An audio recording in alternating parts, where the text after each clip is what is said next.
जवाब नहीं दिया और बस उसे देखता रह गया। उसे महसूस हुआ कि इस लड़की में इसकी मां शर्मिला ने ही इतना सारा जहर भर रखा था। अभिनव उस औरत की नादानी पर सिर हिलाते हुए शॉवर लेने चला गया। शॉवर लेके बाहर आते ही उसके पेट में चूहे दौड़ने लगे और वो बेचैन हो गया। उसे पता था कि अब बिना कुछ खाए वो ठीक से सो भी नहीं पाएगा, लेकिन वो अकेला रूम से बाहर भी नहीं जाना चाहता था, नहीं तो उसे फिर से शर्मिला का सामना करना पड़ता। इसीलिए अपनी भूख दबाते हुए अभिनव अपने फोन पर टाइम पास करने लगा, जहां पर उसे एक ऐसी एप्लीकेशन दिखी जो पहले उसके फोन में नहीं थी। अभिनव ने क्यूरियोसिटी से उसे खोलकर देखा तो उसे पता चला कि ये उन्हीं कैमरास की एप्लीकेशन है जो उसकी गाड़ी में फिट थे। उस एप्लीकेशन को खोलते ही उसके सामने वो सारी वीडियोस आ गई जो गाड़ी की उन कैमरास ने अब तक रिकॉर्ड की थी।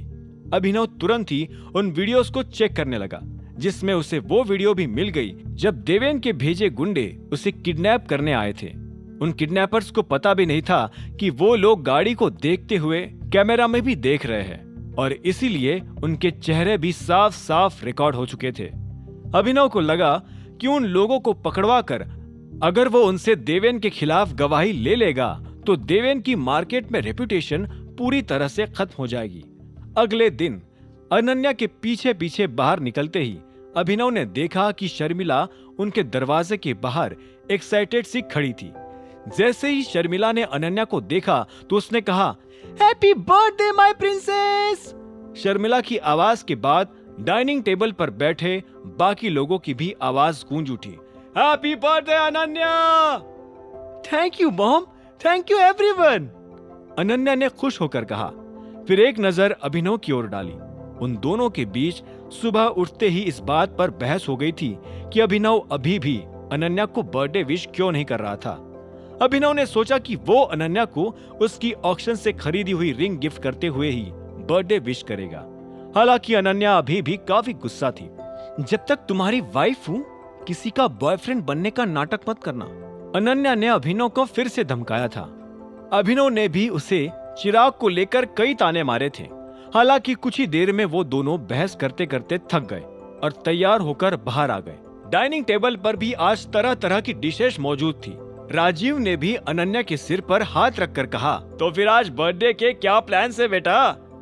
डैड, आज सारी फिक्र छोड़कर सिर्फ एंजॉय करने का प्लान है।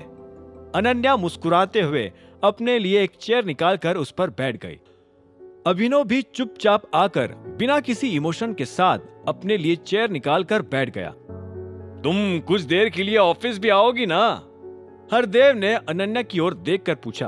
हाँ, अनन्या ने नजरें ऊपर करके कहा, लेकिन मुझे 2 बजे ही ऑफिस से निकलना पड़ेगा दादाजी। कोई प्रॉब्लम नहीं, वैसे भी तुम्हारा सेलिब्रेशन जायज है। बर्थडे के साथ साथ आखिर तुम्हारी वजह से ही हमें प्रोटॉन पब्लिशर से डील भी तो मिल गई है, या फिर मेरी वजह से? अभिनव ने धीरे से अंदर ही अंदर कहा। उसे एक पल के लिए लगा कि शायद बाकी लोगों ने उसकी बात सुन ली थी, लेकिन फिर उसने देखा कि कोई भी उसकी तरफ देख तक नहीं रहा था। बस एक बात का ध्यान रखना, ये डील तुम्हारे ही हाथों में है और अब तुम सीईओ भी हो। इतनी ऊंची पोजीशन पर गलतियां करने और सुधारने की गुंजाइश भी कम हो जाती है, इसीलिए एक एक डिसीजन सोच समझ कर ही लेना। हरदेव की बात पर अनन्या ने सिर हिलाते हुए कॉन्फिडेंटली कहा, डोंट वरी दादाजी, मैं आपको या कंपनी के बाकी लोगों को शिकायत का मौका नहीं दूंगी।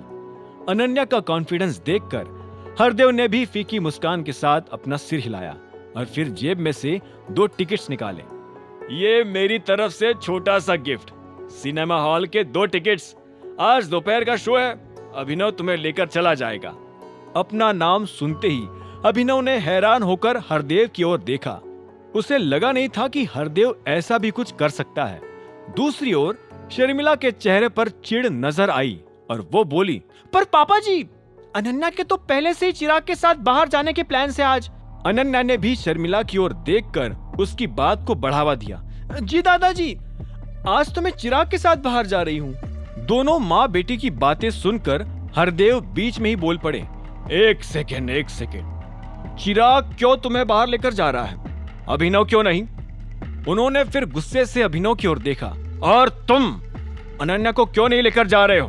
तुम उसके पति हो, इतनी जिम्मेदारी तो बनती है तुम्हारी। हरदेव ने अपनी भारी सी आवाज में अभिनव को घूरते हुए कहा। यह सुनते ही अभिनव घबरा गया और अनन्या की तरफ देखने लगा। दोनों के पास इस बात का कोई जवाब नहीं था। हरदेव ने अनन्या के बने बनाए प्लान पर पानी फेरने का मन बना लिया था।